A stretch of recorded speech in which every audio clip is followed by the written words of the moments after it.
Item ಯಾವುದೇ ಇರಲಿ try ಮಾಡಿ ಆಚಿ ಚಿಕನ್ ಮಸಾಲಾ. ಇನ್ನು ಈ ನಾಯಕತ್ವ ಬದಲಾವಣೆ ವಿಚಾರ ಇದೆಯಲ್ಲ, ಸಿಎಂ ಮತ್ತು ಡಿಸಿಎಂ ನಡುವೆ ನಡೀತಾ ಇರತಕ್ಕಂಥ ಹಗ್ಗ ಜಗ್ಗಾಟ, ಇದು ಸಿದ್ದರಾಮಯ್ಯ ಅಂಗಳಕ್ಕೆ ಬಂದು ಬಿದ್ದಿದೆ.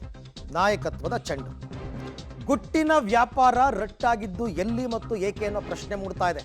ಡಿ ಕೆ ಶಿವಕುಮಾರ್ ಅವರ ಮಾತಿನಿಂದ ಡಿಕೆಶಿಯಿಂದ ರಿವರ್ಸ್ ಗೇಮ್ ಏನಾದರೂ ಶುರುವಾಯ್ತಾ ಅಂತ ಪ್ರಶ್ನೆ. ಐವರ ನಡುವಿನ ಗುಟ್ಟಿನ ವ್ಯಾಪಾರ ಅಂತ ಡಿಕೆಶಿ ಹೇಳಿದರು. ಅಂದರೆ ಮಾತುಕತೆ ಆಗಿತ್ತಲ್ಲ ಅವಾಗ ಸರ್ಕಾರ ರಚನೆ ಆಗಬೇಕಾದ್ರೆ. ಈ ಹಿಂದೆ ನಾಯಕತ್ವ ಗುಟ್ಟಿನ ಒಪ್ಪಂದ ಅಂತ ಡಿಕೆಶಿ ಹೇಳಿದರು. ಆದ್ರೀಗ ಗುಟ್ಟು ರಟ್ಟಾಗಿರುವ ಬಗ್ಗೆ ಡಿಕೆಶಿ ಸುಳಿವನ್ನು ಕೊಟ್ಟಿದ್ದಾರೆ. ಹಾಗಾದರೆ ಡಿಸಿಎಂ ಡಿಕೆಶಿ ಹೇಳಿಕೆಯ ಅಸಲಿಯತ್ತು ಏನು? ಯಾರು ಈ ಸೀಕ್ರೆಟನ್ನು ಹೊರಗೆ ಬಿಟ್ಟಿದ್ದಾರೆ ಗೊತ್ತಿಲ್ಲ. ಡಿ ಕೆ ಶಿವಕುಮಾರ್ ಅಂತೂ ಅದ್ರ ಬಗ್ಗೆ ಎಲ್ಲೂ ಮಾತಾಡಿರಲಿಲ್ಲ. ಬಟ್ ಒಪ್ಪಂದ ಆಗಿದೆ ಅಂತ ಮಾತ್ರ ಹೇಳಿದರು ಅವರು. ಸಿದ್ದರಾಮಯ್ಯನವರೇ ಡಿನೇ ಮಾಡಿದ್ದು, ಯಾವ ಒಪ್ಪಂದನೂ ಆಗಿಲ್ಲ, ಏನೂ ಆಗಿಲ್ಲ ಅಂತ. ಈಗ ಇವರ ಹೇಳಿಕೆಯ ಹಿನ್ನೆಲೆ ಮತ್ತು ಆ ಹೇಳಿಕೆಯ ವಿಚಾರ ಏನು? ಕದ್ದು ಮುಚ್ಚಿ ಏನೂ ಮಾತಾಡಿಲ್ಲ ಅಂತ ಈಗ ತಿರುಗು ಬಾಣದ ಅಸ್ತ್ರ D K ಶಿವಕುಮಾರಿಂದ.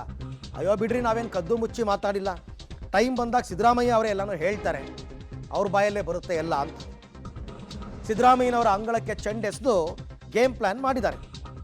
Kharge CM DKShi ನಡುವೆ ಹಾಗಾದರೆ ಏನಾದರೂ ಮಾತುಕತೆ ಆಗಿದೆಯಾ? ಮೌನ ಮುರಿತಾರ ಸಿಎಂ ಅಥವಾ ಹೈಕಮಾಂಡ್?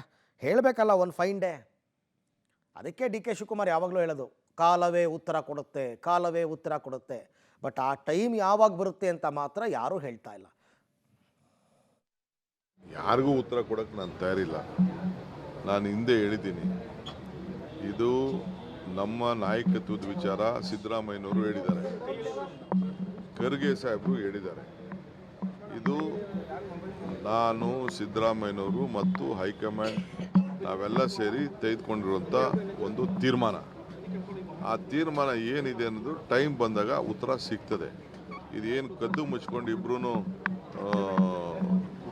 ಗುಟ್ಟು ವ್ಯವಹಾರ ಏನಿಲ್ಲ ಇಲ್ಲಿ. ಎಲ್ಲರೂ ಸಿದ್ದರಾಮಯ್ಯನವರೇ ಟೈಮಲ್ಲಿ ಏನು ಅದಕ್ಕೆ ಉತ್ತರ ಹೇಳಬೇಕು ಅದನ್ನು ಜನಕ್ಕೆ, ರಾಜ್ಯದ ಜನಕ್ಕೆ ಸಂದೇಶ ಕೊಡ್ತಾರೆ.